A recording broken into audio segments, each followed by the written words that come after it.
Welcome to the Jurassic Outpost podcast. My name is Jack. It's actually called the InGeneral podcast. This is episode 105. I'm joined with Chris and Asees. How you doing, guys? You know how many times we've tried recording this intro? It's just not been working. Chris is also here, guys. Can tell I nailed it this time. Intro. How you guys doing, though? It's been a while, eh? Oh, we had that intro. We got it. We had it that time. We're in. Still, yeah, we're in. Hey. Yeah, we're in. The episode. This is the first podcast. Starting again. We got podcast of 2020. Start one more time. You know what? No. Let's go. So Let's 2023. This is fine. Happy Fun New Year. podcast. Happy New Year. Happy New Year. What's special about this year? Something's happening. JP 3-0 is happening this year, my friends. Are you excited? I'm excited. I want all the activities to start happening because it's getting kind of close, and there's not a lot of stuff happening. Other than there's a new a pop-up shop in the UK, right? Other than that, I'm not really seeing much brand exposure here. I'm kind of waiting around here. Well, what's going on? Okay, so yeah, this year is the 30th anniversary of Jurassic Park, which also is just really hard for me to wrap my head around. Like, genuinely, it's really hard for me to wrap my head around with this being the 30th anniversary of Jurassic Park. We're old now. I remember growing up with this as a child. Now we're just old. Yeah, scary. Let's not go there.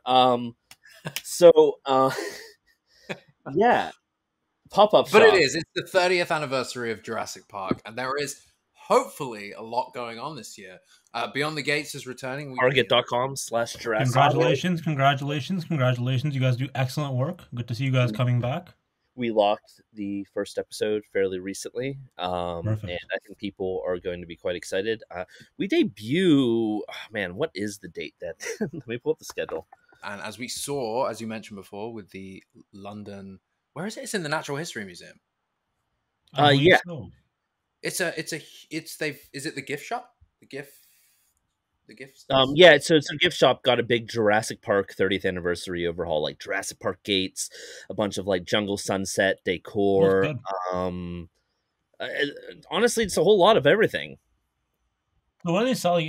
Is it just primarily this? Like, do they have anything special? Is what I'm trying to say. Like, where's the special items kind of thing? I know like you guys have the captives, which are starting to roll out slowly, but is there anything else that we're kind of like looking out for?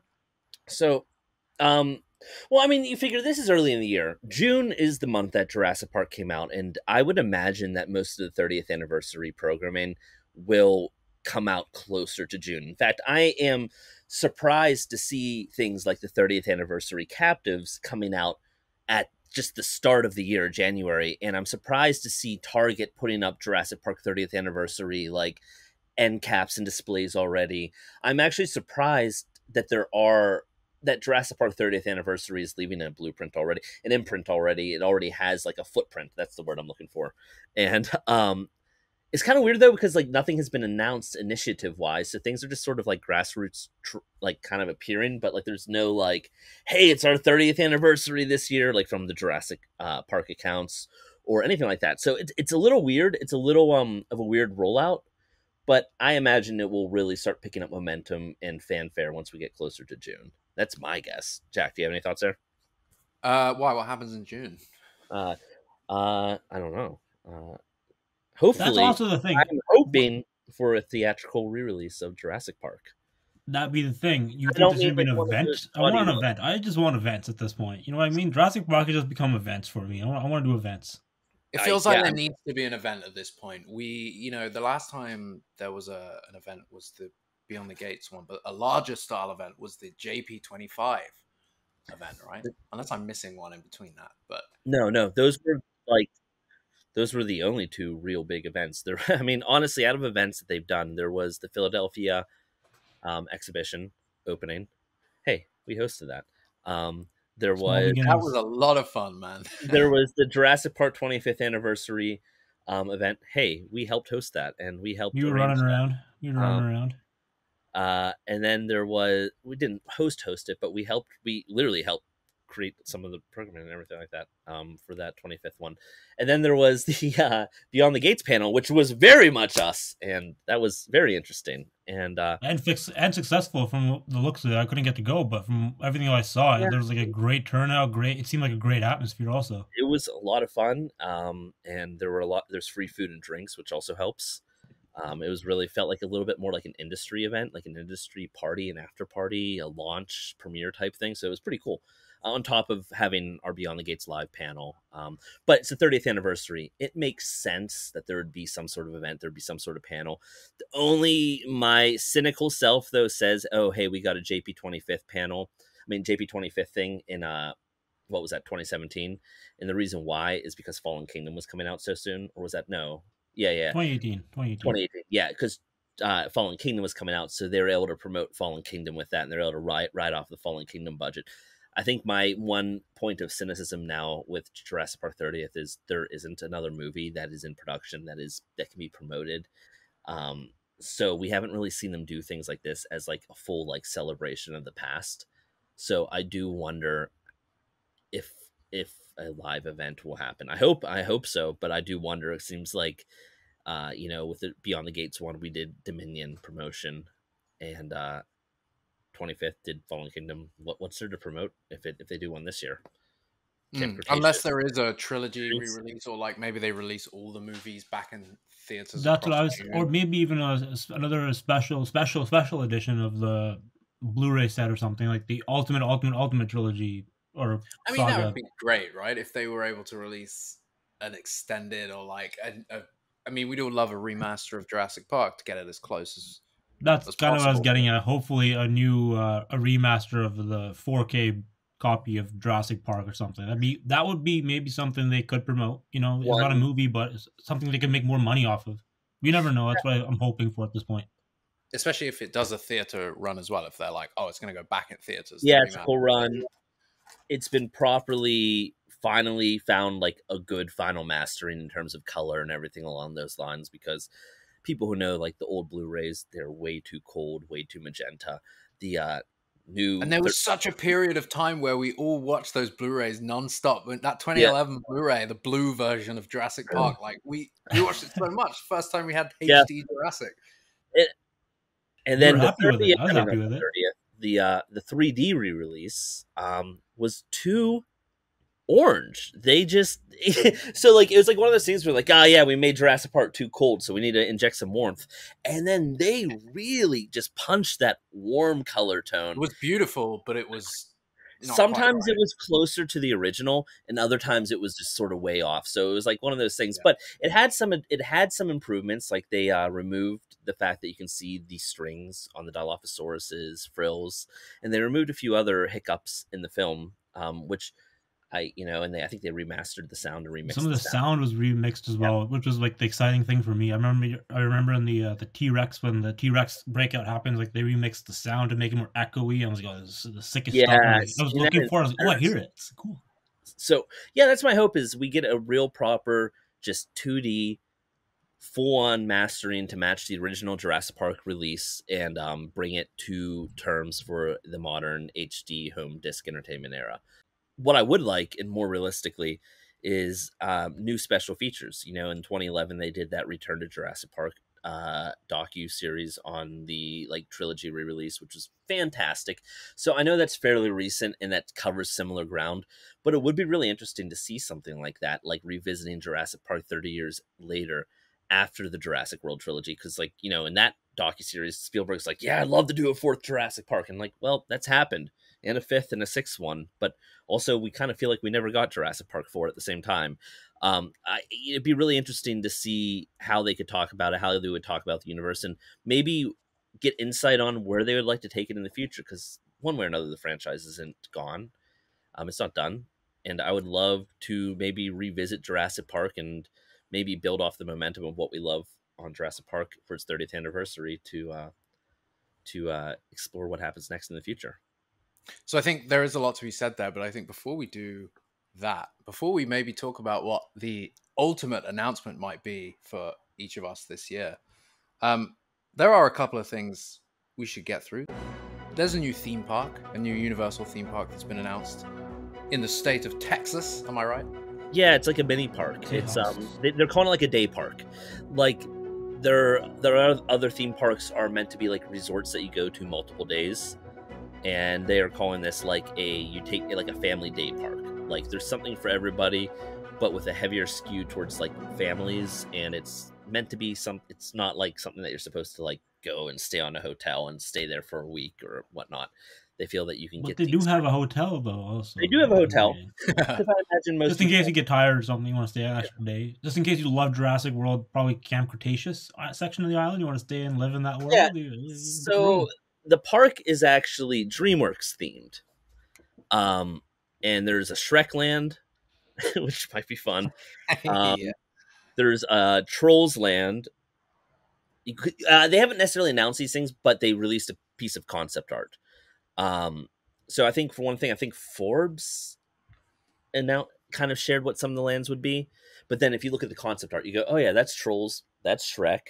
Then you look clearly like each theme looks like you can clearly tell where Jurassic Park is sitting. There's a Minions themed river ride in the center of the park, it looks like, and then you've got the Jurassic Park gates and a big section in the park up in the top left, and you can see that it's going to have like a gift shop / restaurant. You can tell the gates, and then it's got a roller coaster or something along those lines as well. But knowing that this park is DreamWorks themed, it's most likely that this section of the park will be Camp Cretaceous.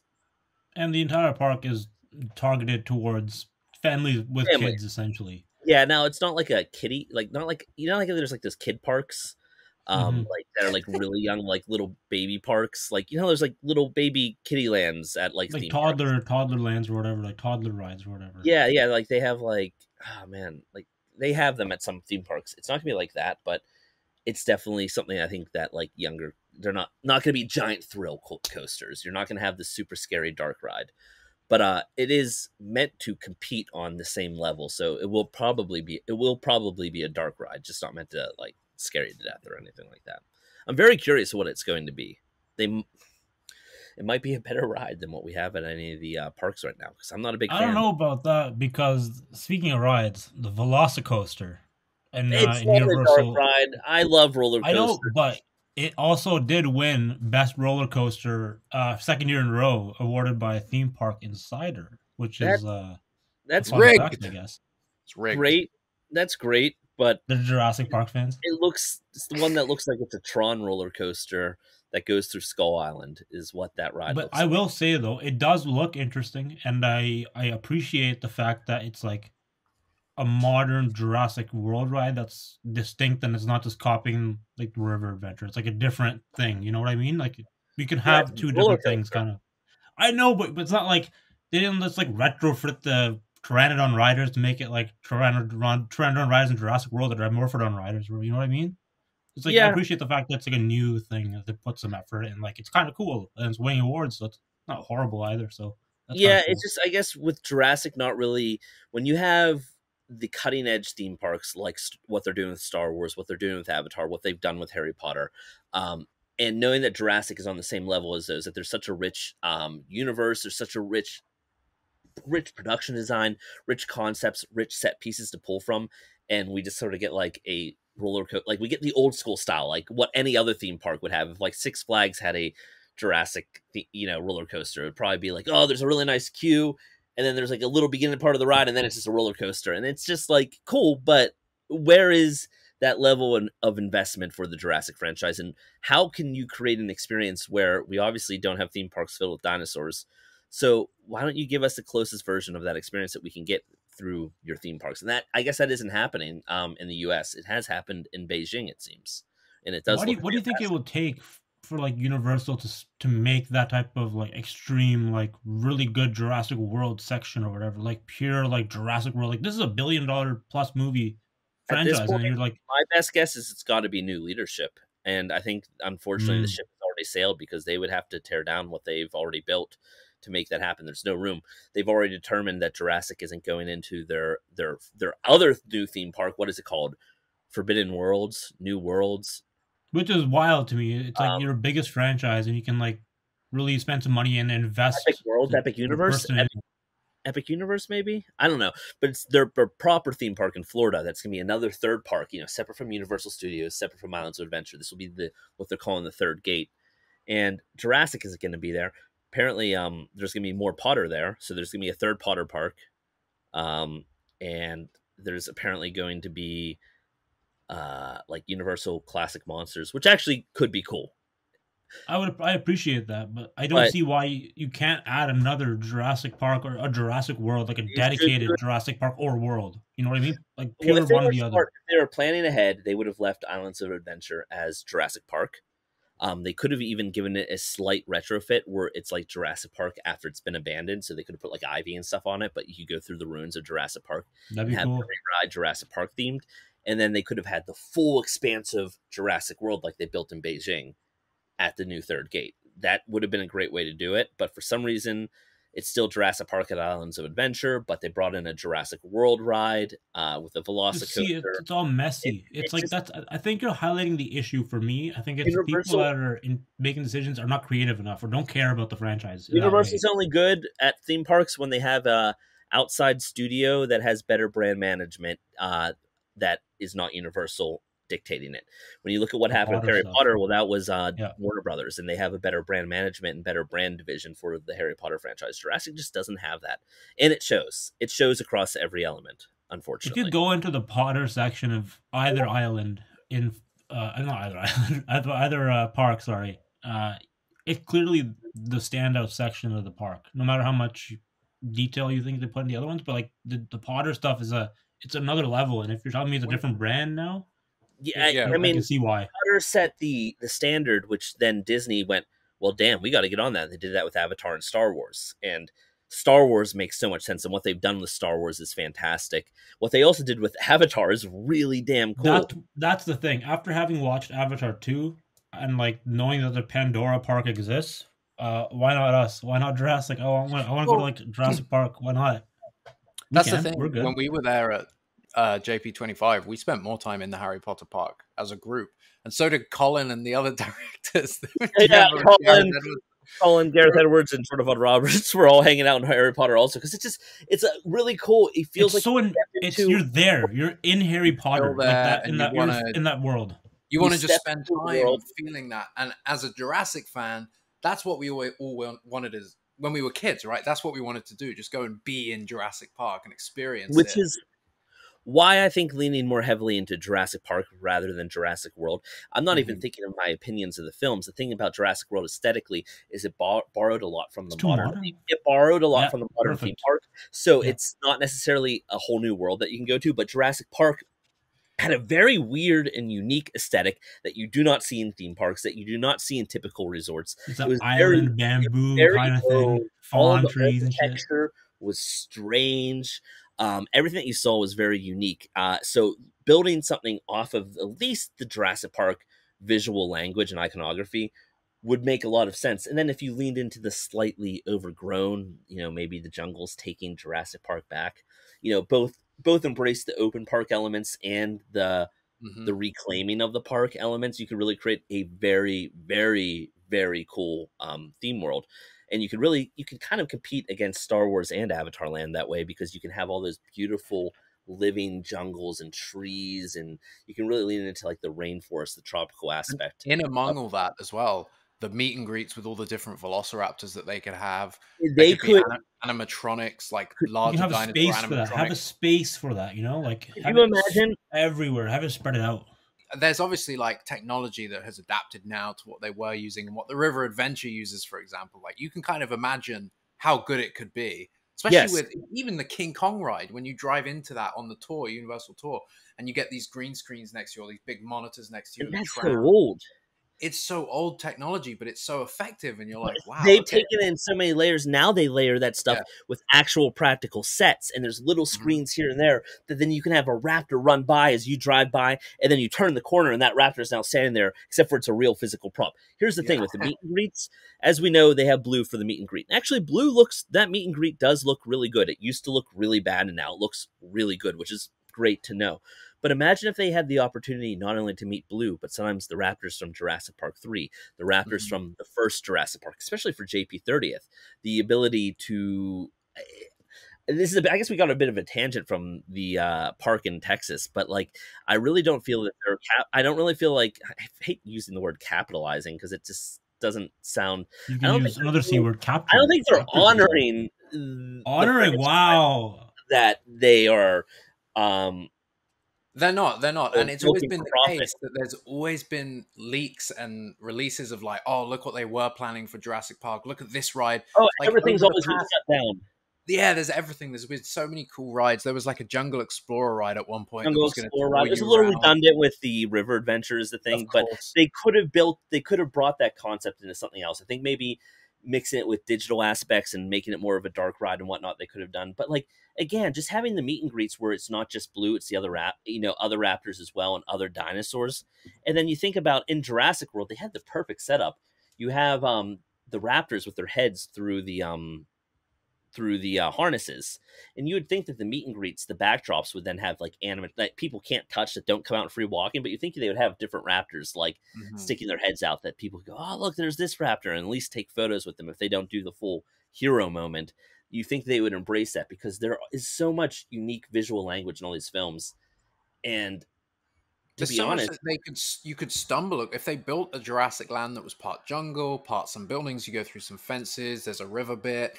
They've got all the Jurassic, all the old InGen props still. They've got vehicle opportunities to be hidden in there. There's so much that could happen. They could even have like high hides and things like that. Exactly. And just think of this. It's simple. We can do this for them. Let's just do it ourselves. We'll just make it ourselves. The park's big enough. You know how you walk by and there's just sometimes trees? They can have little electronic rigs like in some fake trees that make like sometimes the trees rustle behind a fence and you're like, oh, it seems so easy. That's the weird thing, right? Just the world building of bringing that to life and fully embracing the franchise in its whole. And you know what? I don't like Fallen Kingdom, but I'll tell you what, embracing the volcano for some sort of amusement park ride and some sort of amusement park aesthetic would be pretty damn cool. I don't know. It seems like there's a lot of very obvious ways they could take it, but unfortunately they kind of squandered a lot of those opportunities by they're treating like the Jurassic Park franchise, at least in the parks, like it's the unwanted stepkid. Says truly more about them than it does Jurassic Park, but it's unfortunate. I kind of wish the films, whatever comes next, I hope feels more in line with the way maybe the Apes movies have gone, which actually leads to a very interesting point. Yes. Paul Kirby of all people was cast in Kingdom of the Planet of the Apes. Definition dad. As was Sonia Santos. Latchman. I think I don't know. I believe I spelled that. I probably said that wrong. Yeah, I'm not sure how to apologize. Her name, but Jurassic Dominion in Kingdom of the Apes, Kingdom of the Planet of the Apes. These titles are crazy. This is a sequel to War for the Planet of the Apes. War for the Planet of the Apes. A sequel to, I can't remember if it was Dawn or Rise that came first. It was Dawn of was second, and then Rise and was then first. Rise of the Planet of the Apes. Never watched the third one. What? I never saw the third one. Dawn was 2 was great. Yeah, I would argue those Apes films are one of the best modern like sci-fi trilogies franchise examples out there. I haven't even seen the third one. I can tell. I already know. I agree with you because the first 2 are just so rock solid, and the second one's fantastic. Built off the first one so well. Well, Jack, you mentioned it's a little long, but you mentioned this in the article. They have some really cool talent behind them. They have Rick Silver and Amanda Jaffa, or Rick Jaffa. Other way around, yeah. Rick Jaffa and Amanda Silver. They are credited as writing the story of Jurassic World as we know, but they've written the first 3 Apes films so far. For context, they're the ones that like really put the outline of Jurassic World that we know. The general, like, the character names have changed, some of the concepts have changed, but they're the ones that really kind of paced out a lot of the set pieces, a lot of the structure, a lot of the high level concepts. As far as we know, there was a whole court case about all that. Do you remember with the credits and like? Yeah, they won. And no, I mean, we know for a fact that Colin's gone on record, done interviews about like, oh yeah, they introduced Owen, but Owen was named Vance. He was a little different, but they had Claire, but Claire was named something else. They had the open park. They had not the Indominus, but the Malosaurus. Copy my homework and change it a little bit. I mean, that's usually what happens when you take over a film. You know, you do keep a lot of those elements because, I mean, absolutely, because you put money into it. And also, you know, Spielberg, you know, it's like, hey, this is our story. This is what we've got. We don't want to go in a completely new direction. We like this. We just know it needs more work. Is, you know, usually where it's at. There's a couple of other writers on the Apes film as well, but they're really great. I think they put the initial pass in. They largely wrote the other ones that are very good, and I'm not sure if they had as much control over the screenplay of this one, so it might not be as good as the other ones. They've lost. Recently, they wrote Avatar. Full of talent. Some really great cast in there, including 2 faces from the Jurassic franchise, 2 writers from the Jurassic franchise. So hopefully, it's going to be as good as the last 3. I really do like that franchise. And totally, I feel like it fits very in line with the Jurassic. It's quite aligned. You know, Dawn, when I first saw Dawn of the Planet of the Apes, I was just thinking this is the Lost World for the Apes franchise. That's why I didn't watch 3 partly, because I got jealous. I was like, I watched all this in Jurassic World. This is kind of what I wanted. Maurice, man. Oh, Maurice. See, I'm also not ready for the emotional turmoil of what's going to come in the 3rd movie. I just don't want to deal with it right now. I just gotta watch it. That's what I like about that franchise, though, is there were whole sequences where there were no humans, and you were just as invested as you were in the human sequences, which is why, like, the people behind those movies, like, it would make sense to align with Jurassic somehow, at least tonally. No? Yeah, no. Tonally, there's a lot there. In the first one, you've got a lot of that sort of Crichton-esque techno thriller with the science. You know, what causes this is a, you know, genetic experiment gone wrong, and it's very I don't know, there's something about those that really resonate with me. And Jurassic Park, like, they're a little smaller, they're a little bit, they're different in some ways, but there's a lot there that I think, like, a lot of that's why I love, after what Matt Reeves did with those films, that's why I would love Matt Reeves, not for the Batman, but for those films, why I'd love Matt Reeves to come to Jurassic. You know what I love a lot about the second movie is the aesthetic, the rundown aesthetic of the world. I wish take that. Yeah, Canada. Shout out Canada, love you. Shout out one time, only time, love you forever. If you take that aesthetic and apply it to Jurassic, it's amazing. It was shot in the same stretch of forest, I think, where you live near it. Do you not? Yeah, I think it's further up from me. It's the same stretch. I was sorry. You said about the buildings and the structure. That I think that's why I like Dawn so much, is because you see the world exactly like this sort of dystopian, like the jungle is reclaiming it, and that's Lost World. That's very Jurassic. It's very fitting. Nature, life found a way, baby. Gorgeous movie, and you get raincoats and off-roaders and people walking through the rainforest. But the movie only works because the emotional centers. You care about the humans and you care about the apes. You care about both equally, and it's like I care about each one winning, and you know what I mean. Like, it doesn't matter what you have around it. It's just a really great series. So hopefully, it's top to bottom, well constructed cinema, baby. Mm-hmm. That's my opinion of the movies. But anyway, speaking of Atlantis, that's Colin's next movie. Who spoke of Atlantis? That is not a top-notch thing, right? We are now, though. Colin is directing. Well, he's been. This was announced a long time ago, but there was a recent exclusive on THR, the Skydance Pictures. Yeah, so Universal dropped Atlantis, but Skydance picked it up. And with that came a new writer joining the project as well. Apologies if I don't pronounce this right, but Charmaine DeGrati. She was a writer and co-exec producer on House of the Dragon. She's now writing Atlantis for Colin. So I found it really interesting that this is a movie that, we know that Colin usually feels very strongly about writing his own projects. I find it interesting that this movie did start underneath his penmanship and has moved to other writers. And I'm curious, though. I wonder how much of a story that he's bringing. I wonder if he's finding a more collaborative flow, if he lets kind of his ideas hit a first draft and then just collaborate with writers, but not necessarily write for the right, allowing other writers to then adapt it. I do wonder what that flow is going to be like. I do wonder if that's going to be freeing for him and also offer some really unique opportunities for him as a director to then direct something that came from him, but then comes from somebody else. Whereas the Jurassic franchise, it was straight from his pen. Yes, he wrote with others, but it also is from his pen and really under his control. It sounds like this one might be a little different there. A little bit more like traditional blockbuster where necessarily the director isn't the writer. And that's the thing, we don't know much about the project. And you say Atlantis, and there's 1,000 different theories, and it depends what Collins actually, what are his intentions to tell with that story. I think they said fantasy. I think they said fantasy adventure, so I imagine they're going to lean into the more mystical, magical aspects rather than like a sciencey aspect. Romance for sure. Realms kind of. I don't think it's going to be a drama, like telling a story of just like some sort of Roman. Oh no, it's not on you hard drama. It's not going to be like romance for sure. Like, it's definitely going to. I think we're going to get something a little bit maybe more live action Disney-esque, which I don't mind. That could be a lot of fun. It could fit Colin's style, or it could be very Aquaman. It may turn out to be Collins' wheelhouse. I thought after Safety Not Guaranteed all those years ago, I really did think the more serious drama, character-driven movie would be Collins. But after the Jurassic World franchise, I think maybe going into more whimsy stuff for sort of the younger audience and things like that might fantastical. Yeah, fantastical. It might be his wheelhouse. I'm excited to check it out for sure. I'm excited. He's had such a weird career trajectory. And it's going to be nice to see how it like maybe levels out, because I think as long as he was involved with Jurassic, it was always going to be turbulent and really weird.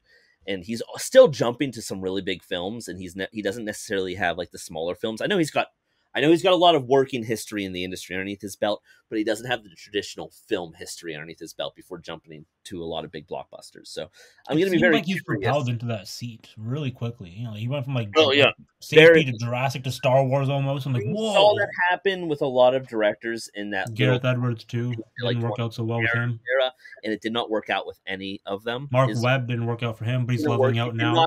I'm not saying these people aren't talented. Yeah. I'm saying it did not work out the way that they tried to thrust these little indie directors with only a few projects underneath their belt into big blockbuster franchises, and it bit them in the ass every time.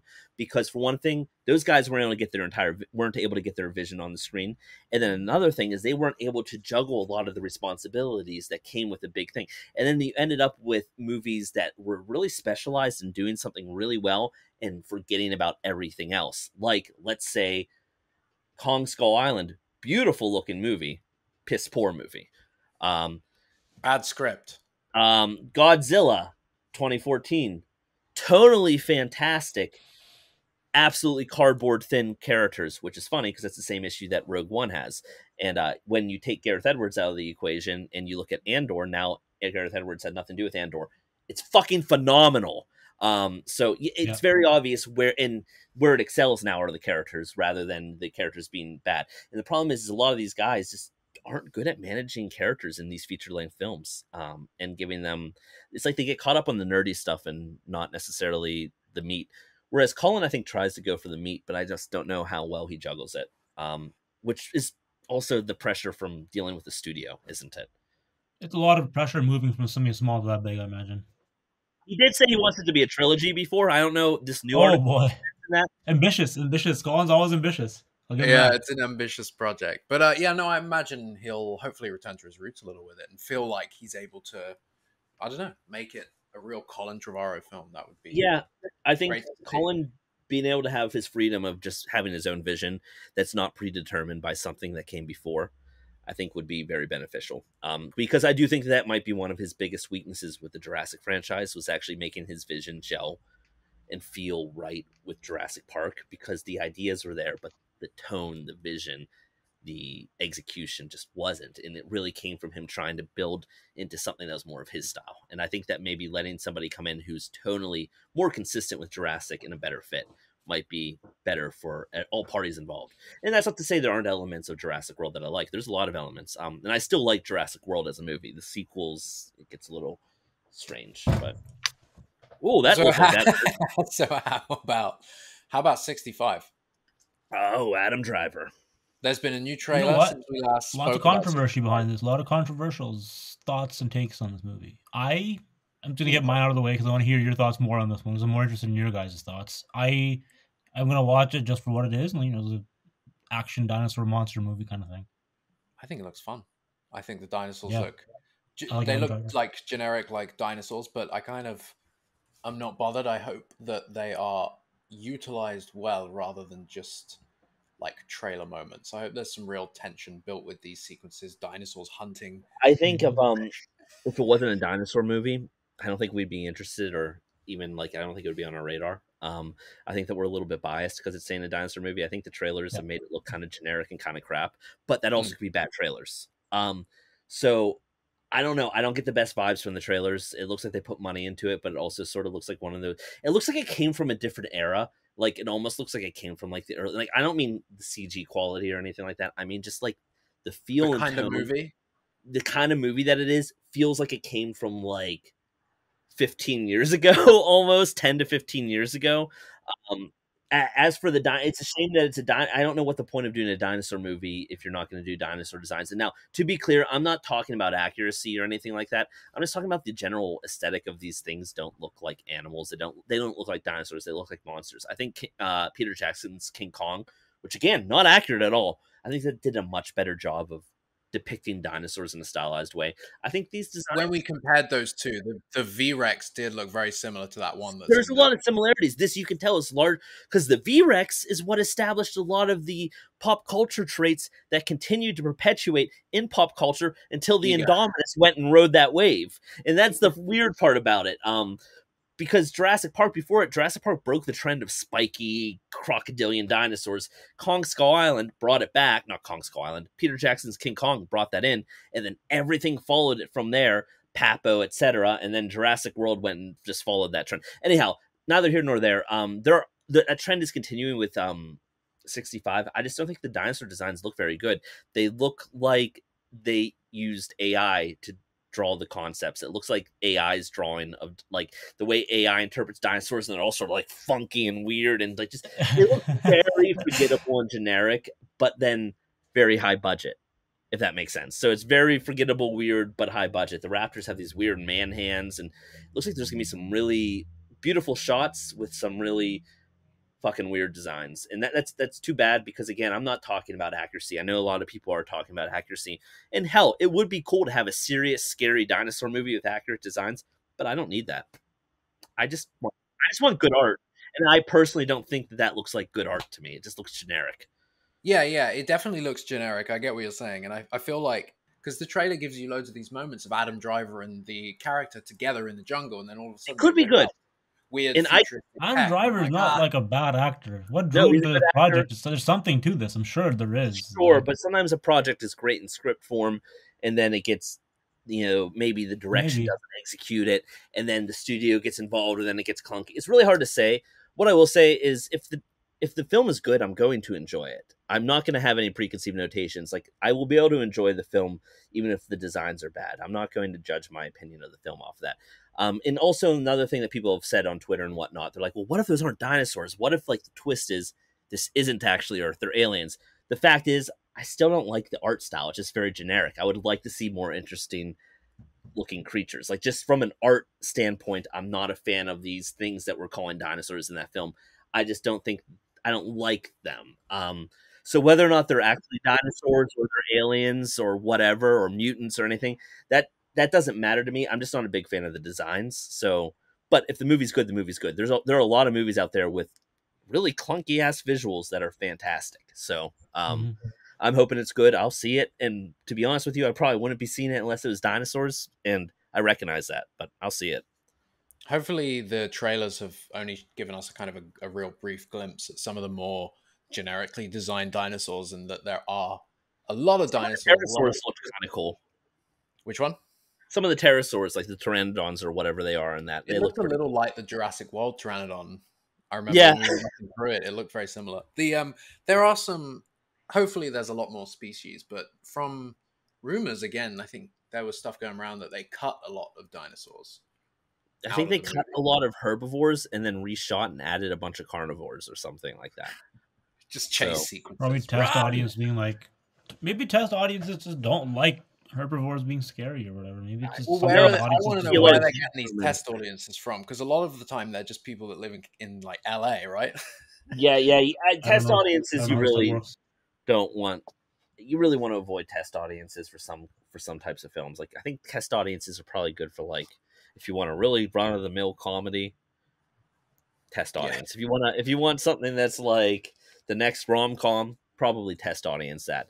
If you want to do the next Jurassic Park, don't test audience, because that's really going to have to live and breathe on its own. And audiences, Dominion definitely test audience, right? Yeah, it's the only one that did, actually, and it was affected by those test audience results, unfortunately. Do you got for the positive or the negative? Do you think both? Negative, largely, I would say, because they didn't really make any big changes. All they did was chop down the film haphazardly to get a shorter runtime, and wow, I'd say one or two. We've talked about this. One or two of those scenes probably should have been cut. Most of it shouldn't have been. Now, whether or not that should have actually been what was written on the script in the first place and what was shot, whole different conversation. But if we're saying what was shot, nothing else can change, then yeah, most of that should have been left in. The test audience thing was just probably an arbitrary excuse for the studio to cut the runtime. Unfortunately, I think they made the wrong call there. I don't think it would have really changed the public perception that much, but it still would have felt like a little bit more of a complete movie, just ever so slightly. And ever so slightly, in a situation where a movie is so largely divisive, is very important. This year is the 30th anniversary. June is the month, right? And if they announce something, it's going to be June. So let's just take a Camp Cretaceous sequel series, which we know is happening next year. Camp Cretaceous sequel series. Well, let's just. Okay, so I was just going to say, that's a hypothetical thing. What would your ultimate announcement be this year? For something hypothetically, maybe a new director and writer. Remember when we just got that Jurassic Park logo that was blue and steel and like a 2014 underneath it? Yeah. Or 2013 was it underneath it? I can't remember now. 2013, and then it was or 2014 and then delayed to 2015. I would love if we just got the simple mark of authenticity. For those who don't know, the mark of authenticity is the circle logo without the writing, just the circle with the Rex skull inside of it. I'd love to get the mark of authenticity in a new texture, new color format, and a year underneath it. Just something like that. Jurassic 2025. I would love to get something like that, and maybe they can then say, like, we're working with X writer or X director. I think I'm most interested in the writer. But I would love if they come in and say they've got a writer director combo, that from stage one they have a writer and director that are aligning their visions. That would make me feel really good. Yeah, and instead of when Colin and Derek were first hired, Derek was like, "Yeah, I've never seen the sequels." It's just like, oh god, I don't even think he's seen Jurassic Park. Never seen any of them. I'm like, what are you announcing this for? Why is this a tweet? Good job. Asees, what about you, man? Ultimate thing, hypothetical, can be anything. Keep it clean. It can be anything, will be anything. It's going to be a live action series. I don't care where you put it. I know Peacock's doing not so great, so maybe want to inject some numbers into that universe, or maybe put out a thing on that and make it available to Canada. I feel like I don't understand why they haven't done a Peacock series for Jurassic. I don't understand. I think the ship has sailed for Peacock Jurassic. I think it's time to pluck that bird and go and kill the peacock. Kill Peacock. Featherless Peacocks confirmed. Featherless. And, it is time for them to abandon that and partner up with somebody like HBO and whatnot to be their streaming service partner for their in-house IPs. When that Amblin Entertainment Television, was it Amblin Television and those two? It was Amblin TV, but that's a production house. They don't have like their own. No, sure. But who was the announcement that it was under anyone? Yeah, there was two guys that run, but they were like high-level execs. They aren't necessarily like going to be the people that are like the creative ones. It was obviously, and then plus we know that probably didn't get very far because Frank then came down and said, "I don't want Jurassic on TV." So whatever happened there, my gosh, old mentalities, whatever happened there died, and that's because what did you say? The mentality of a fossil, or did I say that? Even better, yeah. You know what has to? I changed my mind. This is my ultimate hope for June. When does Indiana Jones come out? Sometime this summer. Sometime this summer. I want Kathleen Kennedy to resign from Lucasfilm, not because she's bad, but I want her to come back to Jurassic because we need her back in Jurassic. and I am saving Jurassic Park. Dude, like legitimately, there's a chance that like if and when she leaves, come back. She might be too high up now. She might be too powerful now, but I wouldn't mind TIE it. fighters for Raptors again. I'd like Kathleen to come back to the franchise, but I kind of wish that like 10 years ago. Yeah, sure. It's a bit late, I guess. Yeah, maybe she's better off directing or producing like just individual movies. Maybe that's where her wheelhouse is. Maybe she's not a good like chairman board person. Yeah, I mean, I don't know. I think Star Wars's issues mainly. I mean, there mistakes were definitely made with Star Wars, though. I for every mistake they made a lot of great choices as well, and I felt like Disney Plus didn't help the trajectory of what they were trying to do over at Lucasfilm as well. What's ironic is Disney Plus has come out with some of the best Star Wars content since The Force Awakens. Sure, which is really fun. I mean, it's had some stinkers. Obi-Wan and Book of Boba Fett were really bad. But then Andor is literally the best thing Star Wars has ever done. Ever.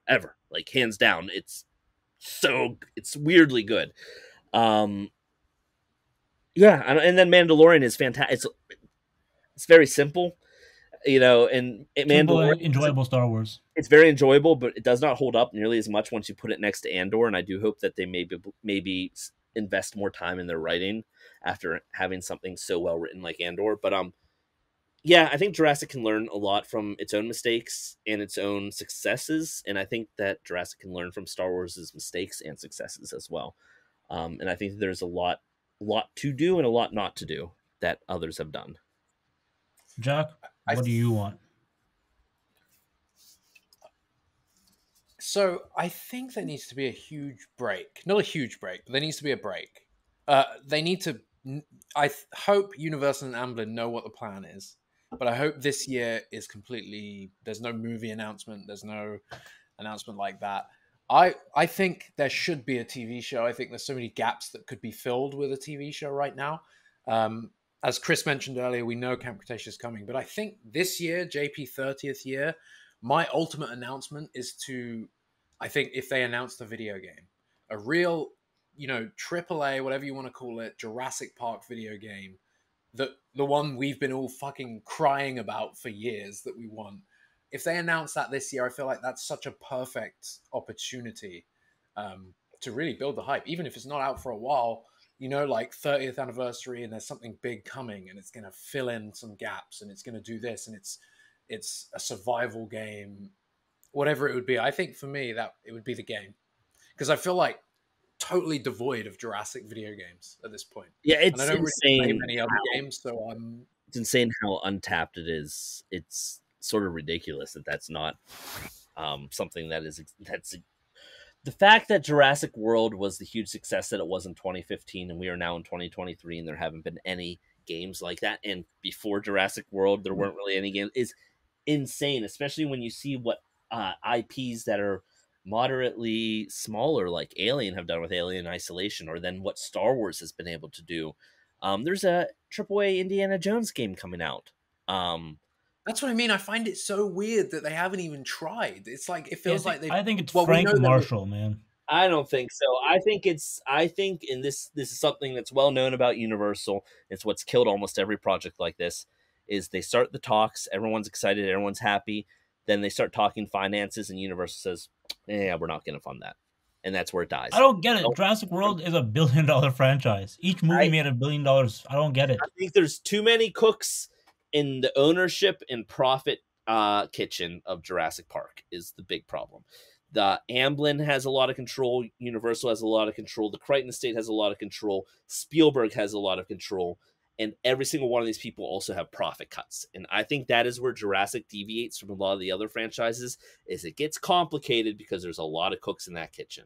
It's not to say that with the other franchises, but it's just a shame, because there was a period of time where there were just endless games. I know it's hugely changed now, obviously from the 90s to now, but they did used to just pump out Jurassic games on all the different consoles back then.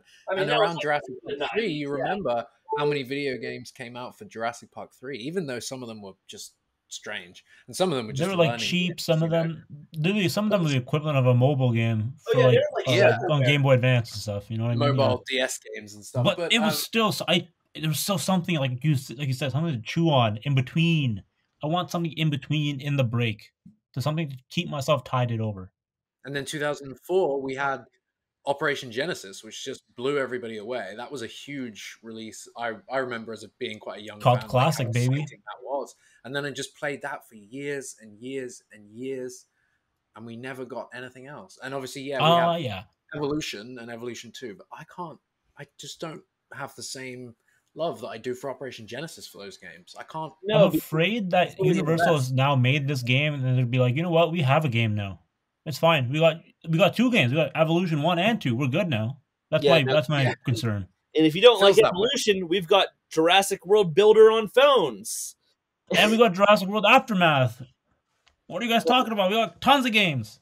Yeah, they do have like 3 games. I'll give them that. Literally, what's funny is like things like Aftermath, like barely anyone knows that exists, and fewer people. Which is upsetting because it's really good on the Switch. Okay. It's a really good Switch game. It's an okay $20 game. Canon story. I think there's so much that can happen this year. Whether the 3 of us will probably be disappointed. None of us will get our wish, but we'll see. Ultimately, Jack, I just want to contest something. I know that this is how you feel, but I do gotta say, man, that stings me at my core when you say Jurassic needs to take some time off. And I think what it comes down to is I'm really chomping at the bit for a Jurassic announcement, because I've felt like I haven't got anything that I've enjoyed from Jurassic in so long that I really want there to be an announcement on the horizon for there to be something that I'm looking forward to film wise. I love the idea of a game thing. If they put a good writer name behind it and a good director name behind it, that gives me something to actually look forward to, because I've been so let down by the direction of the franchise. And that's not to say that there aren't things that I enjoy, and it's not to say that I don't enjoy Jurassic largely as a whole, but I don't know. It's hard for me to say, I want some time off, because damn, I still feel like I'm waiting for Jurassic Park 4. Yeah. That makes me so sad that Dominion didn't do it for you guys. I feel? I feel like JP4 never came. I feel like I'm still waiting for Jurassic Park. I feel good about this, because JP4 for me is like Dominion is as close as we're gonna get, and like I'll take it. Like that's a decent JP4 for me. I'll take it. It's not what I wanted, but I mean, would it make you sad if Colin Trevorrow is executive producing this next trilogy or next movie? I mean, he'll probably be an executive producer. That's definitely going to happen, most likely, unless he's too busy over it. Unless when Atlantis dropped from Universal, his relationship and whatnot now is getting more involved with another studio, and he won't have the time to have those responsibilities. I mean, there is a possibility there, but I would imagine he's going to be around. Executive producers, can have a lot of control, or they can have very, very, very little control. They can just be sort of like somebody that you call if you need help, and otherwise, like, that's about it. So I don't know. I think that we should expect to hear his name involved in some capacity. But what I think is most important for me is that he allows somebody to come in with a new writing vision, a new directing vision, a new tonal vision, and he's not going to say, well, let's make it more like Jurassic World.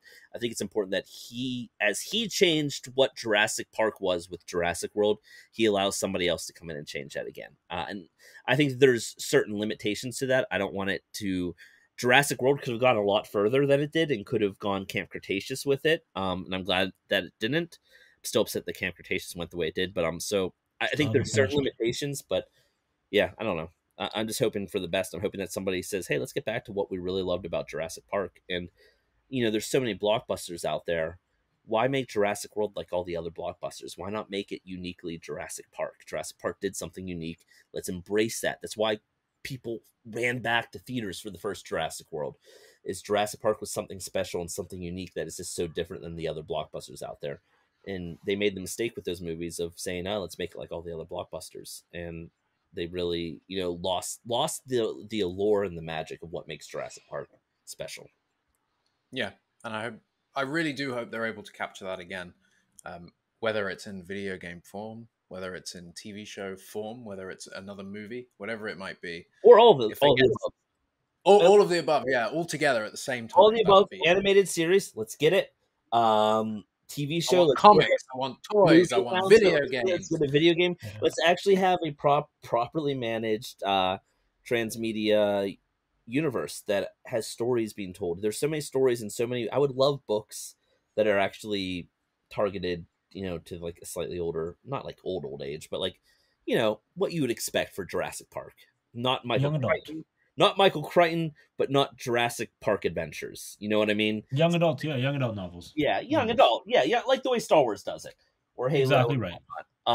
Yeah.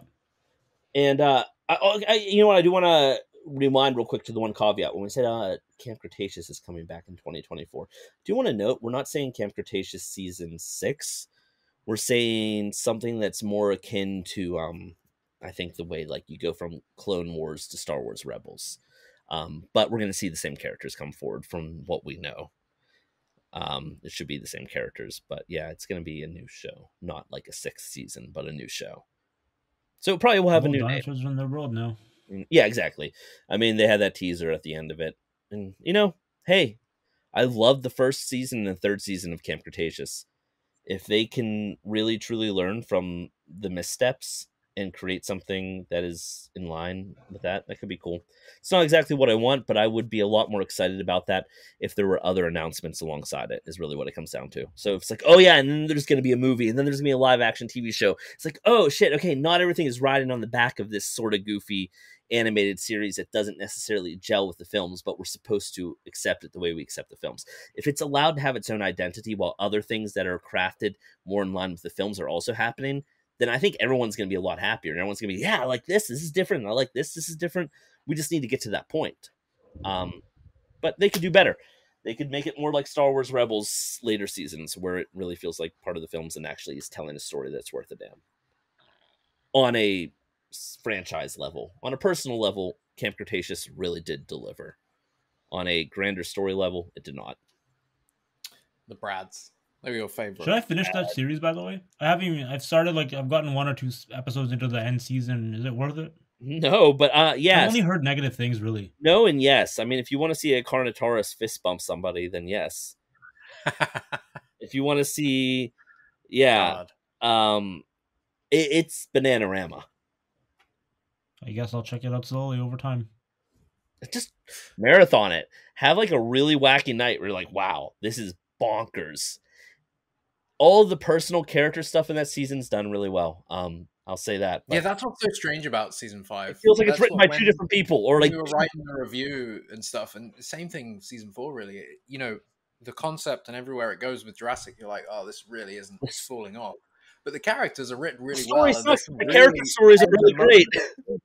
Yeah, it's great. And hopefully, by the next time we're speaking, there's something new to talk about. February 15th is when the first episode of Beyond the Gates comes out. Day after my birthday. So February 15th, there should be some stuff to... I mean, it's a toy show, But I think that... What I'm saying, tune in to Beyond the Gates, February 15th. And with that, thank you for listening to the InGeneral podcast. Chris and Asees, this has been fun as always discussing Jurassic with you guys. I guess see you on the next one. Head to JurassicOutpost.com for more. And with that, any final thoughts, Asees? You want to sign this one off? Thank you for listening, everyone. It's like we said, we're back. We're doing pods, and hopefully Universal will give us something juicy to chew on for the next couple months here. Keep asking us if we're back. Yeah, we're thinking we're back. Yeah, I'm thinking we're back. See you in a year.